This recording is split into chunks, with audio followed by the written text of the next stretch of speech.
Hello, everyone, and welcome to today's SANS webcast, Vulnerability Management Metrics Part 2, 3 Advanced Metrics for your Vulnerability Management Program. My name is Carol Auth of SANS, and I will be moderating today's webcast. Today's featured speaker is Jonathan Risto, SANS Certified Instructor.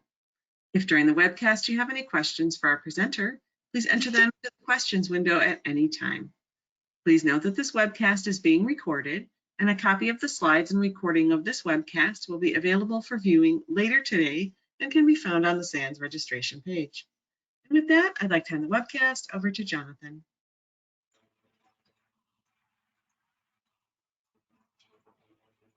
There we go. Let's see if we can get everything working here today. I apologize, everybody. We're running a couple minutes late. Apparently there was, let's just say, issues on my end. So regardless, thank you all for coming and welcome. Today we are here to talk to you about metrics, part 2 of the series that I put together on this.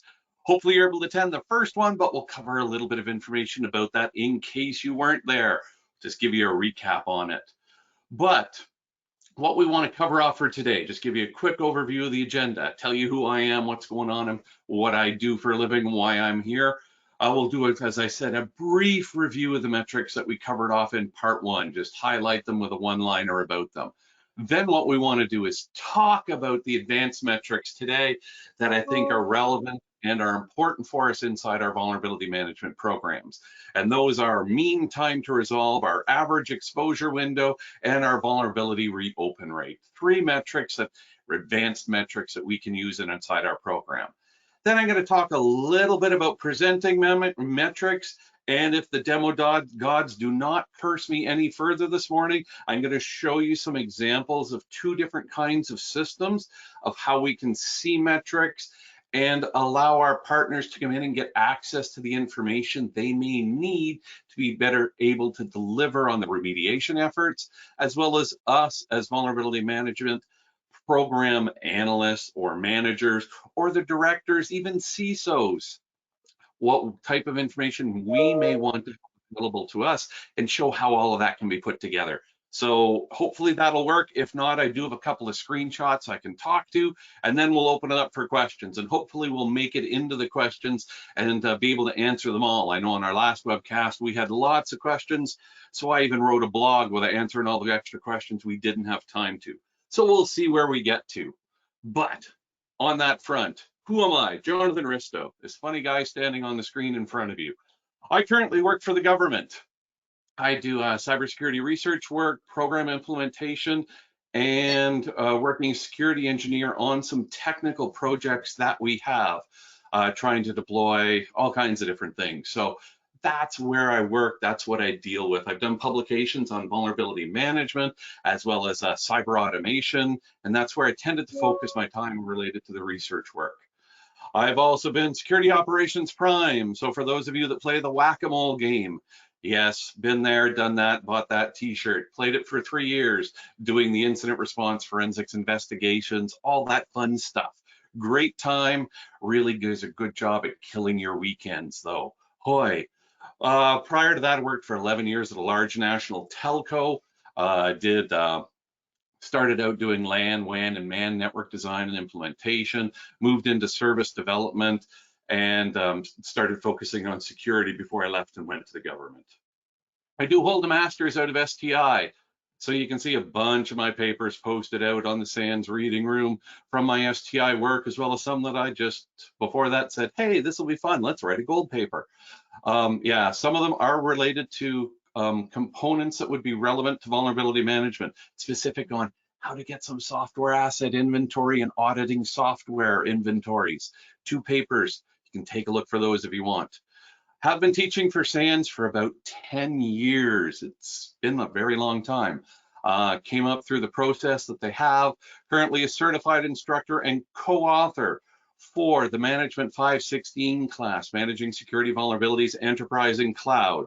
And the information you're seeing today, some of this is actually taken from our class, information we put together for the demos, and some other stuff I've just thrown in there as well. So all kinds of fun things. Been teaching a wide variety of courses, taught the hacking class 504, pen testing class, Metasploit Kung Fu, done the critical controls, and of late, for the past several years, I've been focusing solely on my class with the Managing 516. So that's who I am, that's what I do, but that is not why you're here. So quite frankly, let's move on. Part one of the presentation, what did we cover off then?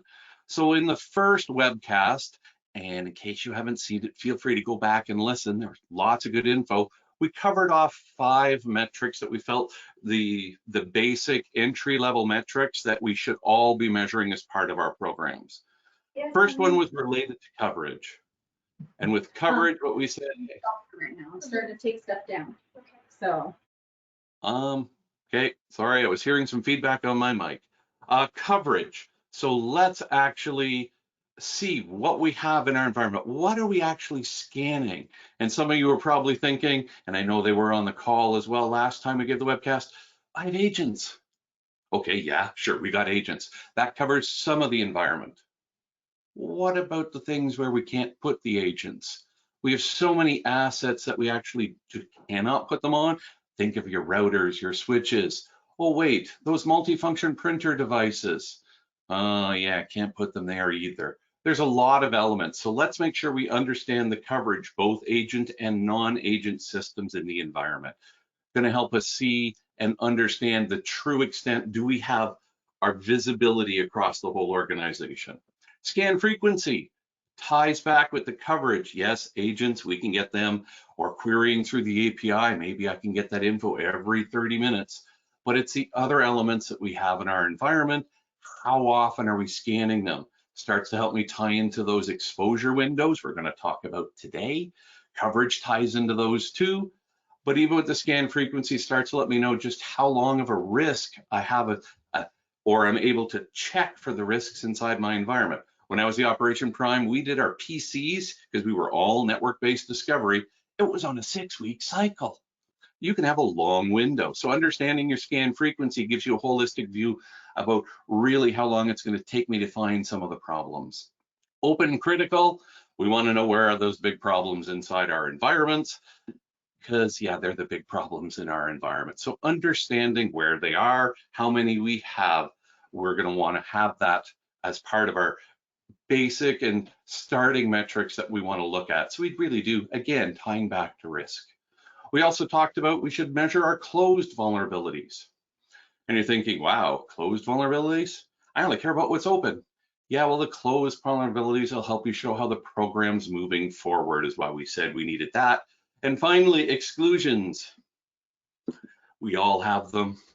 We have those legacy apps, all those fun little things that we just aren't allowed to do. Let's track them. And you will have heard me harp a few times. If you've taken the class, you hear me harp on it there too. Time bound. We need to ensure that they're constantly, it's not a get out of jail free card. We are regularly looking at these and ensuring that this is still relevant. So if, say, an application cannot get worked on for 5 months because of the backlog and current workload, fine. Let's say the exclusion is granted for, let's just pick 9 months, but at least then it needs to get put into their backlog, ensure the work is done, and then we can visit in 9 months to make sure, hey, it didn't just, oh yeah, we don't have the time, let's give me another 6 months to do it. So tracking the exclusions. Those are the 5 basic metrics we said we should start with in our vulnerability management programs. Now, so that's the recap of what we covered off. But where we want to go today is related to advanced metrics. And I'm just going to dive straight into the 3 metrics that I'm recommending that we start measuring in our program.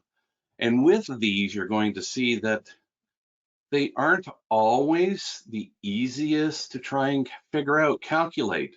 We are going to need, just like with coverage, you need to understand what assets are in your environment. And some of the advanced metrics are going to build on the basic ones that we've talked about here today. So let's just get right into these. First one, mean time to resolve. Okay, mean time to fix the problem. You can see right at the bottom, I give you, it's the average of really, when did we close these vulnerabilities? From when we first discovered them inside our organization. So what we are trying to do is figure out the remediation timeframe. So starting to see the overall effectiveness of our program in actually fixing the problems that we find inside our organizations. So we want to see are we able to meet our remediation timeframes? Quite frankly, is ultimately what this gets measured against. Are we hitting those targets? So if we were able to measure this, I can see, are we, say, a remediation time frame of 30 days? If my average time to resolve is 20, we're really good on average, better than our performance targets. Maybe we've recently changed some of our processes internally in regards to, let's just say we've moved from being an enterprise-based organization moving to the cloud. We've integrated into our CI/CD pipeline, the continuous improvement, continuous deployments.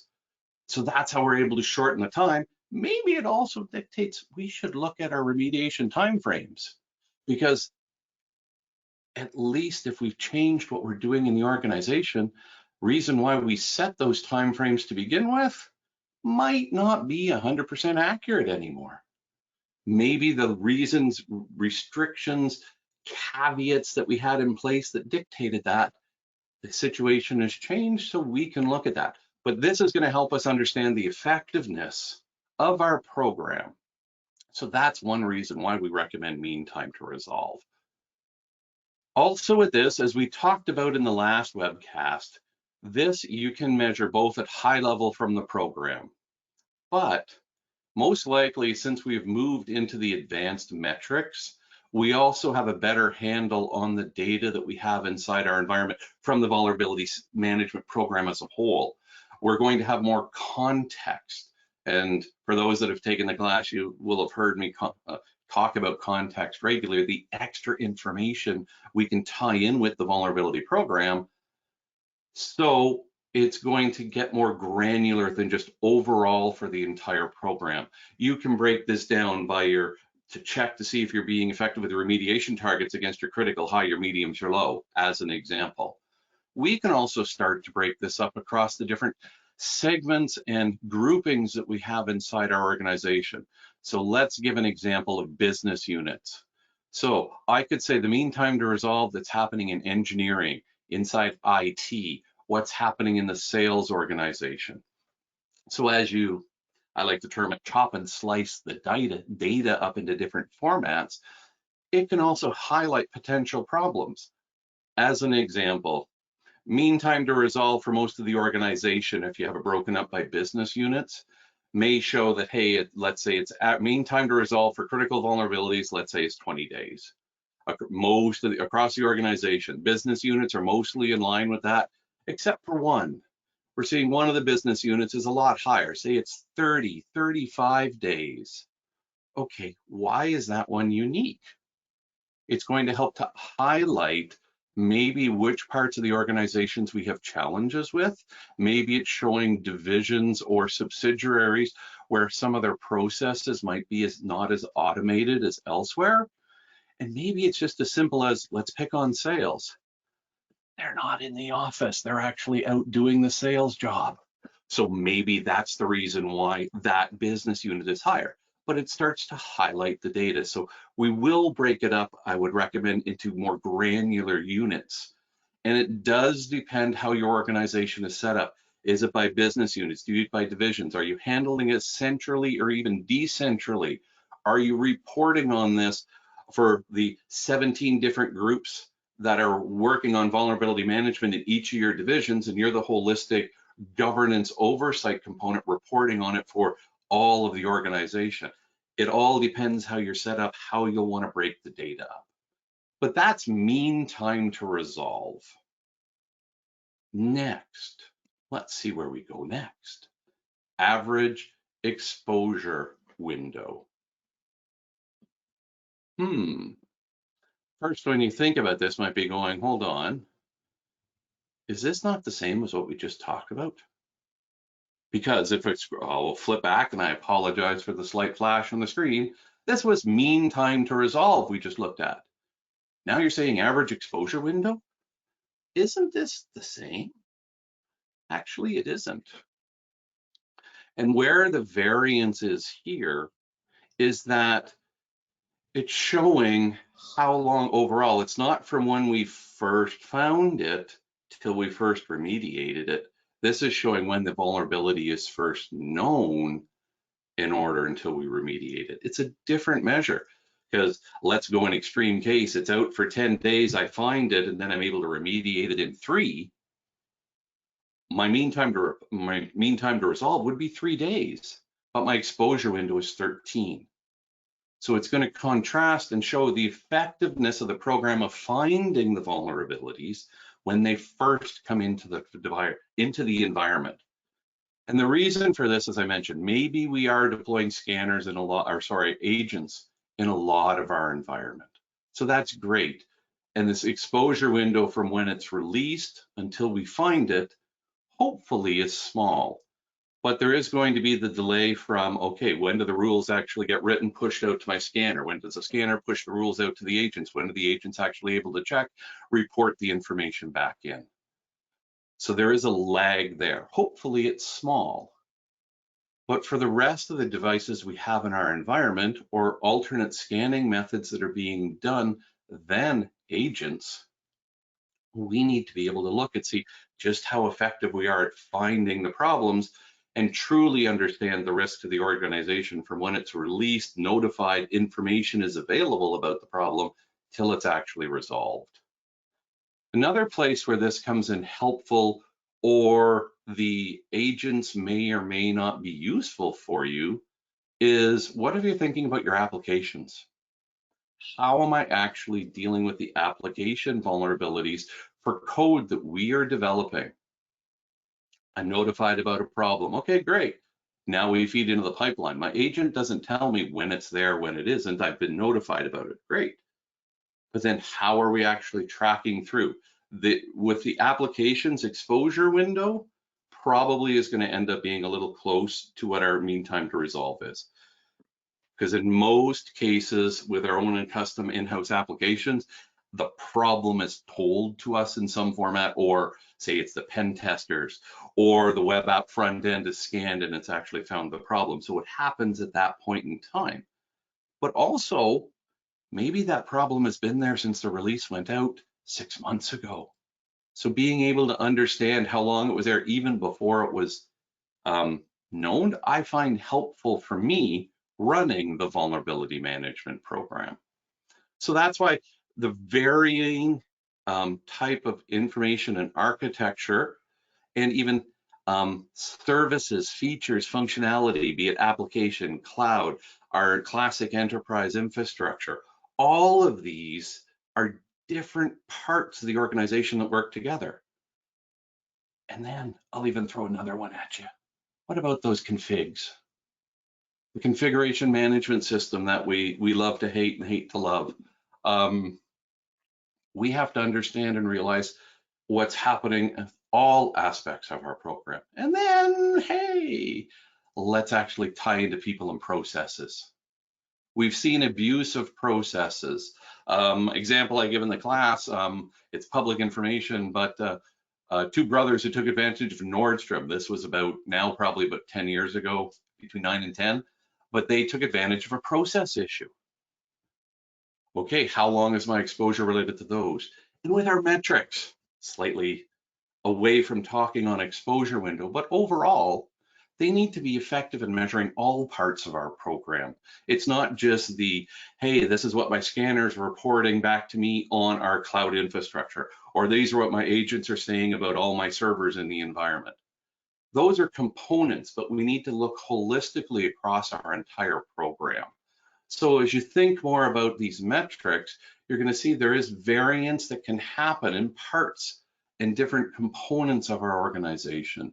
So make sure you're not just, oh, this won't matter because we run agents, or this won't matter because it's, make sure you think about all the aspects inside your program. And maybe they don't actually apply to you, but most organizations, we have different chunks that are done differently. And the big challenge we have, and I'm sure you all understand and agree with this, is it's how do we get that comprehensive view? Yeah, across all the different piece parts. Woohoo! Yeah, it's so much fun, isn't it? But yeah, that's the challenge we have. Pardon me on the drink. It's been a busy morning trying to get my computers back on. Third vulnerability I'm going to talk about this, or sorry, third metric. This is not a vulnerability. What am I talking about? The third metric we are going to mention off here, reopen rate. So vulnerability reopen rate. I think we all end up with parts of our environment that end up getting vulnerabilities that have reopened. As an example, when I was operations prime, we had I worked for the International Development Agency. So we had really, think of it as a $6.3 billion bank that gave money out to all the most secure parts of the world. Yeah, secure, yeah. Running internet on a barbed wire fence would be lucky, yeah. But we're passing out information. So for us there, we were primarily based at our headquarters. That's where most of the work was done. But we had people that actually went to the regions. So at times looking after whatever program, they could be gone 4, 6, even up to 12 weeks. They could be gone to whatever country. And most of these were developing countries. It's international aid, or where there's been problems, be it hurricanes, floods, etc. Infrastructure is a bit lacking often, and there might not be the most secure, contrary to my the most secure parts of the world. But they'd be gone for, say, up to 12 weeks, as I mentioned. When we started rolling stuff out, we'd remediate, say it's done, it's closed off. But we found a problem when we kept seeing these reopened. Like, why is that vulnerability back? We said it was there, it was gone. We knew it was a problem, gone. And then suddenly to pop back up on a few stations. At the time, we had people, they either had desktop systems, or some of them also these officers basically that would end up traveling internationally for the aid work. They also, some of them had laptops. So what happens when people go on vacation? We power off this system completely, make sure nothing's going to happen with it. The laptops, we take them, secure them in the file cabinet, locked. Yeah, so we hadn't factored that into our program. So every now and then, whenever these officers were returning back in from doing the international aid, suddenly we had a whole bunch of vulnerabilities being reopened. Pain in the butt. But we were able to discover this and figure out the root cause, because hey, why are we reopening all of these? And why is it fits and spurts? So vulnerability reopens do happen for a variety of reasons. That's just one example. But being able to measure and see how often is this happening, it's going to help us understand if we need to do a little deeper digging. Yes, the odd time vulnerabilities do end up getting reopened, and definitely in the summer vacation schedule. Maybe we need to do better correlation with our asset inventory, only because then we can see, hey, it hasn't been seen by multiple tools. I just picked on asset inventory. Could be our the agents that are related to antivirus. Could be any systems out there. Okay, what's logging in? Have we seen this join the domain in Active Directory? Has the primary user actually logged in? But check to see, maybe the vacation schedule causes headaches. We can recognize and understand that. Tying it in, even like I said, the asset inventory, CNS, CCM, it knows about 250 computers. We only patch 240. Where are those other 10? But the reopen rates that happen are going to help us see if there's a more systemic problem. And again, breaking this data up across different aspects of our environment is going to help to see, maybe it's only a problem. I'll pick on sales again. I worked with salespeople for about 7 years of my career. So just directly as a customer facing engineer. So yeah, get along great with salespeople, but I like to pick on them as well. But maybe it's because of how the work is being done. Maybe it's because we don't have the coverage for the constantly updating that has happened on their portable mobile devices. Maybe we don't have the greatest visibility or even have a good asset inventory to understand. So we think it's closed, and now suddenly, oh, we've got 3 more because suddenly they're online. We were managed to connect to them, or we finally got them, nailed them to the floor, took the device and actually got the agent installed we needed. All of these are going to be helpful to understand. It'll tie back to our coverage. It'll tie back to our the frequency of the scanning that's happening and showing, are we being effective? But the vulnerability reopen rate can help us identify maybe some problems. So that's why we recommend reopen rate. Next, in the last webcast, I did talk about trending. I like seeing trends. I like knowing the difference that happens over time. So it's not just that point in time. What does scanner coverage of 63% mean? Or 6,000 assets, 63% coverage. Is that good or not? Showing trending information related to that will help. The example we have on the right-hand side of your screen with the coverage, this would be more an executive level metric, only because we're looking at it quarterly. It's not something me as a vulnerability manager, I'd want more granular, seeing it maybe monthly, see more of the trends instead of the overall. This is general for the organization. But you can see 63% in Q2 would have been phenomenal based on some of the trending.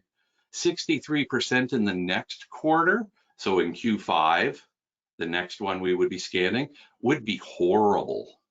Only because we're sitting at, let's argue, about 95% at the moment. Why did I drop? I need and want to understand that as an executive and leader. I would definitely want, what in the world happened here? And there may be legit reasons for it. Yeah, the new division just came online. We just completed the merger. So yeah, we don't have full coverage of all the assets we know about there.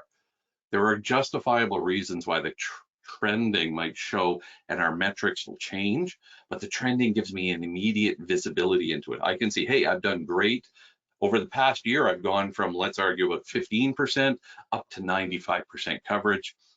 I'm inside my my lines of what's acceptable, my upper and lower limits, so I can see that. Similar, if you take a look at the exposure window that's on the right-hand side, sorry, on the left-hand side.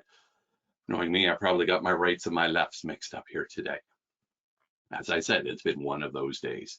But taking a look at the example of the exposure window, we can see that, hey, at the moment, at the end of Q4, which is probably just where we are, we tend to report it that way, is what's going to be on the most right-hand side. I can see I'm within my boundaries for my upper and lower bounds for the exposure. But what this also helps tell me, as say I was the executive, we knew we had a problem in Q2. We were just about Q3, we really saw it, and we'd implemented some remediation actions. Now in Q4, I can see that the actions that were taken is actually being effective. The point in time snapshot doesn't help me see that necessarily. So the trending of our metrics, we're going to need months of data, several months before you can start doing this with any of your metrics. Putting trend line on the first graph, not very helpful. But so we'll need to start generating these trending and tracking of how we're doing across and comparing month to month as you get several months worth of data, just so we can see how those changes happen. But I like seeing trending information, but hey, that's me. You might get your own mileage. It does depend some on the people in your organization, but for me, trending is rather important, and I will always try and put some trending information on here. Now, some other guidance in regards to getting a reporting of the metrics before we step into a little bit of a demo showing you two tools and just how some information can be displayed with regards to our systems and our environment. So putting anything out from a metrics and the information standpoint, accuracy, we need to ensure it's accurate. If there is any hint, possibility, and we know that some of the data is inaccurate, don't include it. It's going to erode the trust in the program, trust in the metrics. Think about this from an example of, say you sent to your development team a list of 10 bugs that were in the environment that they needed to fix. So fine, the developer starts looking at this. And they go through it and find that the first 3 are actually not correct. Some of the other ones are, but out of the 10, 5 of them are not accurate. You can bet that developer is not going to be a bit happy. They'll let their boss know that there's a problem. So what happens the next time you send them out? So let's say in 2 weeks, we send the developer another list to get remediated, if that's how your frequency and how you're sending info. Send them another list of 10. First 2 items are still the same ones from last week that were wrong, or from 2 weeks ago, sorry, with my example. They're still wrong. What do you think the developer does at that point? They will most likely stop working on this. You're wasting my time. Maybe you'll get them through that second round of metrics and information, but they're still going to be a bit upset. They will talk to the manager and it will come back to our team. If we send to the third time, first time they find a problem that's in there that they've either mentioned or that is wrong, I can guarantee it's going to be thrown away and no one's going to want to look at this anymore. So accuracy in the data, we need to ensure. That's not to say we need to be perfect, because there will be mistakes that happen. Problems will come up that's unforeseen. But if we know that, yeah, that might not be 100% accurate, let's actually fix the problem before we start including it. And if there are problems with any of the metrics, make it easy for people to report and for us to do the follow-up related to any metrics we're generating in our programs. Make it easy for them to report the problem so we can work on it. Nothing worse than getting cornered in the lunchroom by a manager that's saying the report you sent me is junk and having them tear a strip off you for the next 10 minutes when all you wanted to do was get the sandwich and get back to your desk. Yeah, not what we like to have. Let's ensure it's easy for them to pass us and tell us there's a problem and that it gets worked on and resolved as quick as possible. Integration. I mentioned the example with the developers. But what we also need to do just in general is sending a developer a report that says, hey, here's a bunch of vulnerabilities for you to fix. That's not normally how our development teams work. So point I want to make is let's actually integrate our work in general with the existing workflows that we have in the environment. So this is for getting remediation work done, which ultimately is the goal of some of our program. We're generating the metrics, telling you about the problems here. Now you got to get them fixed.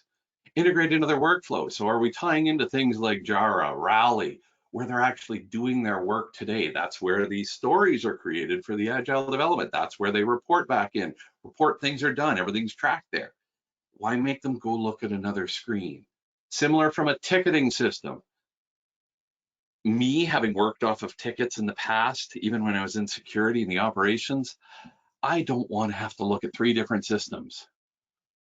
If we have an existing ticketing system, pick on Remedy as an example, let's integrate into that so the workflow that we're creating actually gets in there, and we'll use that to grab and gather some of the statistics and information we need to generate our metrics.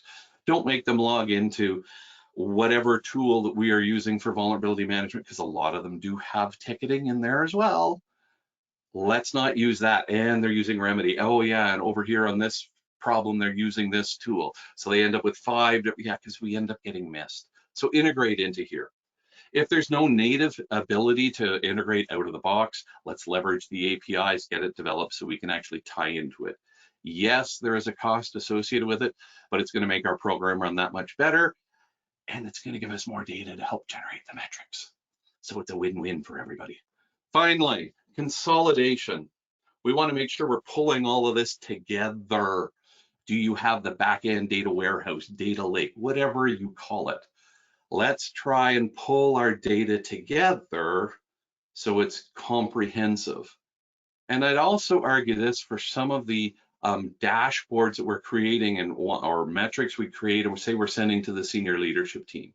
If there's already an existing dashboard, let's get on to that, because the leaders already know, as an example, they already know when they're looking at that. Let's get our 2 measures that we need to have put on the dashboard instead of forcing them to have to look at something else, something new. Just let's make it simpler for everybody to understand and see the information and metrics we're generating so they can get the visibility they need. Now, let's see if this is going to work. I am currently going to pull up here 2 tools. So you're going to see your screen flip over. I've got my web browser up and running here. And what I have up, I have 2 tools that I want to show you examples of how some functionality is. My goal here is not to say, hey, go use these tools. It's showing you the type of items that are available. And for both of these tools, it's ones that I have access to. ServiceNow is an example. Anyone is able to get a free developer instance. That's what I'm going to show you some stuff on. The other one here is something called Domo. It's a business intelligence tool. So you could do things like Power BI, and it's just showing examples of how some presentation of the metrics can be done, and some of the functionalities the tools let us do that really make it more powerful for us to see the information. So I apologize, you're going to have me slightly turned a little bit. I'm on my second monitor looking at this, so bear with me as you get me glancing off to the side over your shoulder. But it is what, here's an example of this we show in our Management 516 class as well. This is a demo. This is from one of our labs that we have, this showing information. So I'm going to scroll up just a little bit here. Let me hide this, just to try and make this a little bit bigger on the screen. But what we have available to us is contextual information, and we're presenting it to in a variety of different formats.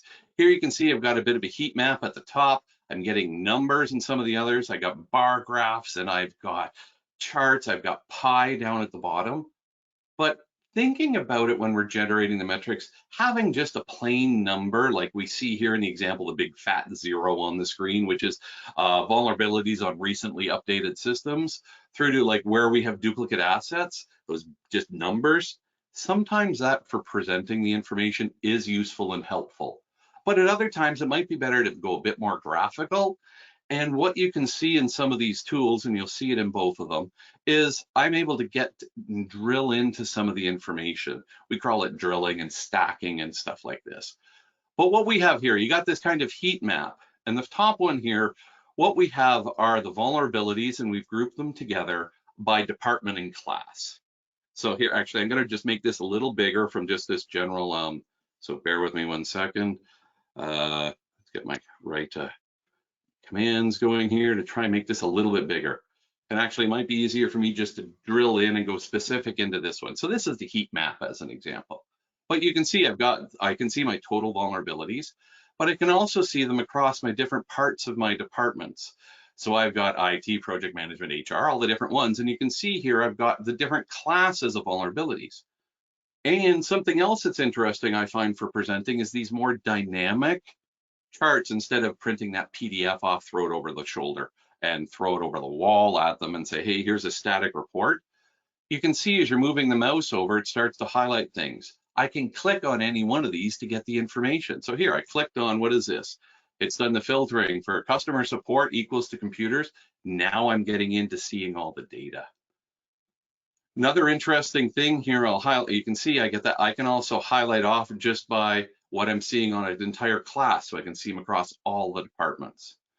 And one other thing, just to show on this finally, or another example here, is you see I've got the various components that are sitting on this dashboard. What you can do is you can see as soon as I highlight something and my mouse goes over anything here, if you look at the other graphs that are down below, you can see the lines are changing. What information is being displayed and highlighted is changing for me. So the dynamically linking that's happening between various parts of my chart. So I could see down here, it's like, this is open vulnerabilities by the owner and by class. Say I want to just take a look at who's all in here. We've got, I don't want to see stuff related to Tom. So I take Tom out of here, and let's get rid of Rich as well. I just want to look and see the other members of the team. And when I scroll back out, you can see I still have unknowns, Manny, Henry, and Sean.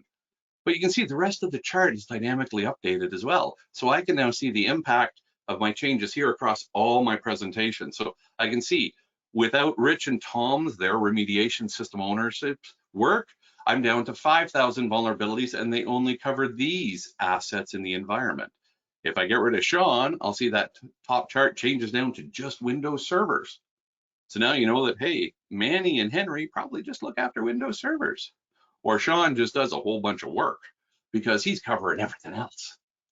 But it's just that dynamic linked aspect and being able to drill into them. So here is an example. If we look at our open vulnerabilities, I'll just show this example. I want to clear these filters because it's keeping the filter that I had from on the other slide as I drilled in. So here you can see them, but again, the contextual information about computers, I can see Rich has 31, Sean has 54, and the database with Sean is 16. Click on those again, I drill into it. So just getting access and presenting the information like this. Here's an example of a business intelligence tool. This one's specifically called Domo, SaaS offering, that's available, just can show us and present data. But another point to make here to be sure is different people also like information in different formats. This I could customize specifically for me. I can make this general dashboard available to everybody, but then me as a user, I want to see this in a different format. Let them have the customization, and some of the tools that we have available to us, let us do this. Now, another example, just want to show something slightly different. This is with ServiceNow. So I'm just going to flip over, and of course, I've timed out of my developer instance. So I apologize. You have to wait for me to click back into it. It is what it is. But here we go. We're into ServiceNow. This, as I said, is the free developer instance that's available to me. So just showing another type of canned dashboard. This is one that comes with the vulnerability response module that I happen to have loaded as part of the free demonstration in here. But you can load any of the modules in ServiceNow and play around with it. And they even let you have some demo data where you can upload your own. But what I have here, just another example of a dashboard showing a variety of mechanisms that you can present the information to your end users. Again, the context rich from being able to highlight over and see information. So you can see as I move around this pie chart, I have it available telling me, hey, I've got 6%, 7%. I can drill in and find more details. Telling me the data here on this average age of vulnerabilities, the big number for today being, it is at, oh wow, it's June 9th, okay, so it needs to be updated. I haven't updated this to the 15th, but it tells me at least the date. So I'll zoom in on that one again, just to show that a little bit larger. So here, the average vulnerabilities, I can see big and bold right in front of me. I've got 39.2 is my value. I can see the date this is relevant, so I immediately knew, oh, I'm out of date by, what is that, 5 days, 6 days. I can see the change over month here, but I can also see the trending going on in the background, which is accurate for this presentation. We scroll over to average vulnerabilities per assets, just as another example, same kind of thing. From June 9th, I can see our assets for all known in my environment, I've got 7 vulnerabilities. This is dropping down 5% from when our last measurement period, and it tells me what that number was. But tying back into the comment that I said about displaying in different measures and metrics in different formats that make sense, the numbers, say the average age of something, makes sense as a number showing trend. But maybe bar graphs make more sense for new and open closed vulnerabilities, gives me a better way to compare than just a number showing trend. Here you can see scanner coverage. I've just got it from the scanned assets and total scannable assets. I'll blow this one up a little bit just to make it a little bit bigger for us. But you can see I've got different colors in here showing that these are slowly merging together. So visually, quickly and easily, I can say, hey, this probably isn't going to be a problem. And if I hover right over top of it, I can see I scanned 32,000 assets. I have 34,065 total assets. So I have a delta of just over 200 of, okay, I can see that. The other interesting thing some of the tools let us do, again, for presenting and making it easy for the users, and I'll come back to this in a second, is the time frames. Do I want to see this over 3 months, a year? What do I want? Because me as an individual coming into the tool, it may be better for me to, I want to see the yearly trend because I'm the VP in charge of this. I want to see what the yearly trend is, or it's going to the board. But as a vulnerability manager or someone that's closer to the front line, a year to date or a year complete time frame really isn't going to be helpful. I want the 3 month, the 1 month type of use, so I can customize this for me as the user to be the most useful. And in here inside this program specifically, Domo can do it as well. I didn't show it there. I can change the layout. I can do it for the grids. This one's a 3x3. I can do big squares, and now you can see it changes the format. But it lets me as the user consume the information in a format that I find is helpful to me. So if I don't like this data, let's do configuration changes. How do I want to change this? It's still accessing all the back-end data, but for me as the user, I have the choice to see it in the format of how I want, because maybe I'm more visual, I like the pie chart, or maybe I prefer the raw numbers and I want to stare at the data. All of it, you can drill in and get to it, but having the flexibility, and some of the tools out there do this, not everything, but it's the functionality for how we can present the information to our users and then give them the power to actually customize it is really helpful as well. And the final point I'll say on these portals, I don't need to keep this open on the screen, so I'm going to minimize it to be able to go back to the presentation here, is this is all done on a self-serve basis. So having a self-serve portal presenting the information to you that is dynamically updated. So it's not from the report that I generated 3 days ago. No, I'm able to go in and see the data that's accurate as of today. You saw an example, I need to run a back-end job, but because my instance, pardon me, ServiceNow with the developer instance, they'll shut them down if you're not using them regularly. So mine apparently got shut down, so it couldn't run the nightly jobs in order to process. So when I woke it up this morning, I didn't manually run those. But in a normal environment, I can go in and see exactly that this has been run accurate, up to date as of now. I don't have to wait for the vulnerability management team to throw me a static report. So I like the dynamic fluidity in the portals and letting the user get access to the information they need in the format that they need them. So we're still giving and creating the metrics and the information for them, but maybe they prefer bar charts over pie charts. Maybe they want to see it graphically with the line as an example for our the average vulnerabilities and seeing the history as opposed to just the point number sitting in front of you.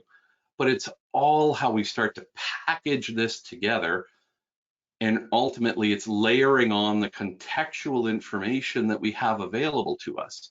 So contextual information like how we group our assets together by division or by priority, or is it because of threat intelligence that we have available to us, external or internal, that yeah, these really are priority items, layering that extra context into it. So then we're able to get more rich data to the end consumer. And the end consumer could be us, the program, running the vulnerability program to make sure it's there. But we also report out, and our remediation partners need access to the data. Our management teams need it, and ultimately the senior leadership and board needs access to the data as well. We mentioned the different types of metrics in our webcast 1. Remember the executive, the operational, the program, and the contextual, giving us, remember that? If you saw the webcast, take a look at those, because we do also need to report across all aspects of the program. Now, in the slides here, I got 2 more things to mention before we go to questions, and I recognize we've got 10 minutes left in the schedule. This I put in just in case the demo gods didn't like me. Here's a screenshot again from Domo. This is the example from ServiceNow. And the last point I wish to make, and I think you might have experienced this, if you went and asked people, what metric do you want to see about vulnerability management? They're going to look at you with the blank stare, or they'll look at the ceiling down at their handheld, their iPhone, whatever it is, and not able to answer the questions. Because I find most people cannot tell you what metric they want to see, but they're really good at saying, oh God, that's useless. Or no, I don't like that. Or this would be helpful if you could do this. So as part of our metrics creation in our program, never ever be afraid to change metrics and give more information or the type of information that is being requested. I've given you now on these 2 webcasts 7 metrics, but really that is not everything that we will need to worry about measuring. So if you have requests for data, requests for metrics that people have seen, hey, this would be really good if you could break this up by system owner, business unit, business process owner. Accept that information in, and if you can, generate the metrics, because those really are the best metrics that we have. Because the worst thing you want to do is spend all the time, effort, and energy creating a whole bunch of metrics that nobody is using. I prefer to create metrics that people have asked me to create, generate, and will be useful to them, because those are going to be the best ones, because it's helping them deliver on the job that I need them to do to help me impact vulnerability management and ultimately lower the organizational risk. So recognize and be sure that you know that metrics are going to change in your environment.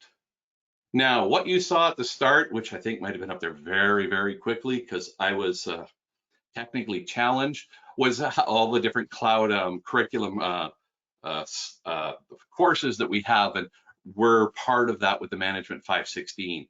We also are in the leadership curriculum. This is just the last slide I had before questions.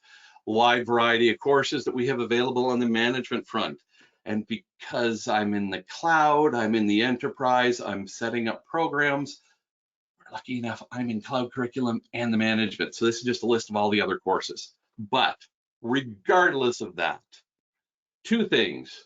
If you're interested and want to, you can see, give you a link down at the bottom if you want to find more info about Management 516, sans.org/MGT516 will take you there. If you also want, I've listed just 3 of the upcoming classes that I am teaching. I'm at Sans Fire next month in July. San Antonio, the Sans event there. So San Antonio is running on Central Time. Sans Fire's Eastern. And for those maybe that are in the EU, we've got Sans Amsterdam coming up. That's going to be running. That one's what? On Central European Time. Just looking at my whiteboard where I have all this stuff written down. So for those in the US and the continent of North America, yeah, that starts at 3 a.m. Yeah, fun. But if in case you are from overseas, you also have classes that are being offered. So with that, I'm going to pass it back over to Carol. If she can let me know if there are any questions we might be able to deal with here in the last 8 minutes. And if we don't make them to the all, we'll make sure that we get the answers out to everybody as well. So Carol, over to you. All right, thanks. Yes, we do have quite a few questions, so I'll jump in and get started. The first one says, scanning in ICS environments is a no-no. What alternatives are recommended and what are the limitations? Oh, scanning ICSs. Yeah, the last thing you want to do is bring down the power grid for the city. Yeah. Often what I've ended up seeing is people are doing representative samples of their ICS environment. So they're setting up in the lab and taking a look and scanning there, because then at least they're not bringing down the live production environment. So that's I'll say easy in air quotes, only because it's going to ensure we're not impacting the production environment. But if I have the ability to scan these, it's going to at least help me understand if there are vulnerabilities on either the devices or the controlling stations that may be directly attached to them, but try and minimize the risk. So that's how I've seen a lot of scanning of ICS environments done. Take that representative sample of the different controllers that we have. Let's set them in a standalone non-production environment and check what we can there. It's not going to be perfect, but it's going to reduce the risk of causing an outage, because like I said, the last thing you want to do is, oh, let's go extreme that you were on New York Power and you brought down the entire city. Yeah, career limiting move. Let's see what we can do to minimize that risk. So that's how I've seen them getting scanned and being able to look at to remediate. Next one, Carol. What is the measure for the vulnerability reopen rate? Number of reopens, numbers of reopens per 1,000 vulnerabilities? Is it a percent? Yeah, you can actually, vulnerability reopen rate, some of it does depend on your data and what you have available.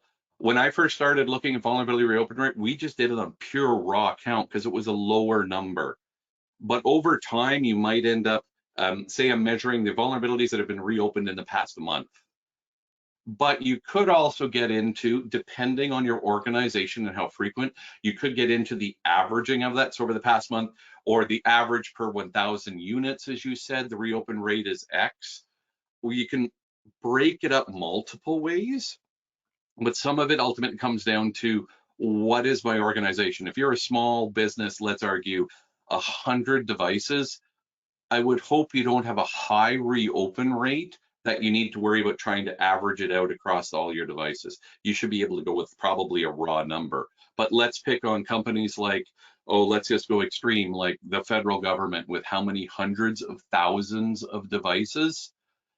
Yeah, I probably need to break that up more, the reopen rate. Again, at layering in some of the contextual and organizational data that we have. Maybe it's done by business unit. Maybe, as you said, it's based on the hundreds or thousands of devices. If you want to do the reopen rate over the time frame, say in the past 30 days, and tie that back with the trending to the average over time, there's multiple ways that you could start to chop it, but those are some that I've actually seen and ways you could probably do it. But you could probably be creative and come up with other. Maybe you do it by, I don't know, the number of vulnerability reopen rates across operating system, go it by application. Lots of different ways that we could try and break some things up here. So hopefully that helps with that one. Back to you, Carol, for the next one. All right. EPRI did some work on metrics and measures, including vulnerability, and produced an application, Open MetCalc. Have you seen this work? Do you have a view on usefulness or usability of it? No, I haven't. I'm actually just grabbing my book here. I have not personally heard of that one. You said that was KPRI Open Met book. Was that what it was, Carol? Let's see here. You know what? I'll sign it. Yeah. Okay. Open. No, I haven't personally heard of that, so I honestly can't make a comment on it. I just wrote myself a note to check it to see just what that is. I honestly haven't heard of it, so I don't know the answer to that one, what it's like, how it functions, any of the information in it. So I just haven't seen that, so I can't answer that one. Sorry. All right, thanks. Any recommendations on integrating with ticketing systems in large environments? If a system has 100 vulnerabilities, it seems like 100 different tickets isn't going to be helpful, but also a single ticket with 100 vulnerabilities doesn't seem helpful either. Yeah, yeah, I agree. If opening 100 tickets, that's a pain in the butt. Opening one ticket with 100, that's a pain in the butt too, because it's also most likely going to be across different systems in the environment, different applications, different remediation people. We recommend as part of the course, and we talk about this, is grouping it together into meaningful chunks when we're creating the tickets. So as an example, let's say it's a specific system that has 10 vulnerabilities on it. That's the operating system related. Maybe we could open the ticket related to that system, group it together. Or if I have the contextual data that ties back to one of two, and some of it does depend on the organization. Say, if I have a bunch of vulnerabilities that or say 5 vulnerabilities that are across all the systems, however I'm doing the patching work for those vulnerabilities, group them together there. So as an example, if they're all on my Windows desktops, yeah, we're going to push that out through SCCM most likely. So one ticket, and then you can just get those released because the testing can happen, validation, then they can be released. So one ticket to do something like that. Where the challenge comes in when you get those individual snowflakes. So those one of patches, and the systems are snowflakes because they're all unique. Those is where I end up finding how do I get a group? And sometimes grouping them together by administrator, sometimes grouping it by system can be helpful because then at least, okay, recognize that, let's pick on Jonathan's computer here. Yeah, he's got some problems. We need to get that remediated. So group all the tickets for Jonathan's system. And maybe another way could be because I'm the database administrator, and I look after all the databases for the organization, grouping them together for me, the database administrator. So then at least you know all the problems you want to get dealt with. Or break it up into several tickets because it might be the high and the criticals that need to get done first, so we can track them so you're not getting bogged down by a medium level if you're still remediating those.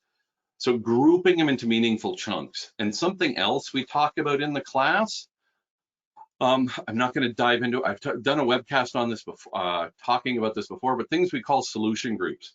Because often our partners really don't care about the individual vulnerabilities, like, yeah, can you please patch MS 2020, or sorry, not MS 2020, our the vulnerability, the CVE 2020-1932. What is that? You sent it to me, so I hope I have to deal with it, but you're making them go and find stuff. Now we talk about how can I give them the solution? They don't care about what's the problem. What do you want me to do? So we term something called solution groups, and you can see that actually in some of our tools. So it's, what do I need you to do? Open the ticket, update Windows. That's what I need you to do. That may be resolving one problem, might be resolving 20, could be resolving 197. But that's what I need you to do. Or update the desktop systems. I need you to update third-party products. I need you to secure the configuration on these devices. Yes, there will be more details in there, but you're giving it in a grouping, telling them what you need to get done, and then provide the information and details on the configuration. I need you to take a look at, let's say the way you've programmed this has cross-site scripting in it. We need to resolve that. Or you're using a default password. We need to stop using admin and admin in the configuration. So multiple ways you can group them up and put it meaningful, but I agree, you do not want to be creating a ticket for every single problem in the environment. Group them and collect them together into meaningful packages. So hopefully that helped answer that one. I think last one here, Carol. Let's see, we're right on the bottom of the hour. What do you think? One more, or should we I'll take these offline and answer back? We can, let's see, we do have one more question, but somebody had to follow up to what you were saying. Let's see. From operational. Oh, sorry, what's that? I said you're doing this on the fly, looking at the feedback coming in. You got to try and figure it all out. Recognize that. Thank you. We'll do this follow-up one, and then we can do the official last one that's been submitted. It says, from operational side, one ticket for one system having 5 vulnerabilities may not be acceptable, as each vulnerability can be treated differently, which will make it 5 tickets at the end. How to align between security and operations? Yeah, that's a really good last question. That is a common problem we have. And some of it goes back to how, as I said, what is the meaningful package I'm able to put together? So is it because can I somehow group this together? So let's say I've got 5 problems on a device that I know are on, let's say, Jonathan's workstation, just to pick it as an example, because I've got 3 computers, a tablet, and a phone sitting on this desk already. So there's lots of devices I could pick on. But let's say for this system sitting in front of me, I know there's 5 problems. 2 are operating system, 2 are related to Java, 1's related to Flash. Let's just give that kind of breakout. Is it the same group that deals with the remediation inside that example, or do you have a group that deals with the operating systems? Do you have a group that deals with the third-party apps? Or do you have a group that deals with each individual app? Because ultimately that's going to tie back down to the meaningful grouping of the vulnerabilities to try and report them out. So if you know in that example, the operating system is different from the application, I'll end up with 2 tickets, the team responsible for the applications, team responsible for the operating system. So in that case, I'd have 2 and 3 going out the door in 2 tickets. But it does tie down to how I can group this meaningfully based on the contextual information I had. So that goes back to a comment I said earlier about what I know in my environment. Maybe it is by system owner, maybe it's by the operator, maybe it is by, probably not the operator to get remediation work done. Who's the administrator? What are the application owners on here? And it's also going to be factored in for the tickets. Who actually has to get approval from? If, say, the operating system ticket will bring down the station or a server, I probably need the business owner to agree that this can come offline, not unless it's in a maintenance window. I'm going to need their approval. So getting them to approve a ticket that's talking about stuff that's not their responsibility, accountability, or they have no say in, not going to make sense. In most ticketing systems, I can't get 4 different approvers coming in for their individual components. So I have to break this up into a meaningful chunk. And hopefully it does not come down to, in this example, 5 tickets, because I'm dealing with 5 different operational groups. But that may be what we end up having to go to, but it is going to be some organizational setup. My example with the laptop or the system in front of me, organizations I've worked in, I tend to have one group that's responsible for those personal computing devices that our users use. So they may be the operating systems or the apps. Servers, we tend to have it broken up. Someone's helping run the device because they have the Windows or Linux knowledge. And then we have the DBA that's sitting on top of it. Because, yeah, I don't want my Windows administrator mucking in my Oracle. No offense, they both are very knowledgeable people, but I don't want either one playing in their non-area of expertise. So that one, we'd have to split it out to who owns the apps and who owns the underlying components. I'd also need the approvals, like I said. So it does, I hate saying this, it depends on how your structure is operationally, how you might be able to get those meaningful groups. But those might be some examples of how you can stretch them around to make it work for your environment. All right, well, with that, we're out of time. Thank you so much, Jonathan, for your great presentation, which helps bring this content to the SANS community. To our audience, we greatly appreciate you listening in. For a schedule of all upcoming and archived SANS webcasts, including this one, please visit sans.org/webcasts. Until next time, take care, and we hope to have you back again for the next SANS webcast. Thanks, everybody. Bye-bye.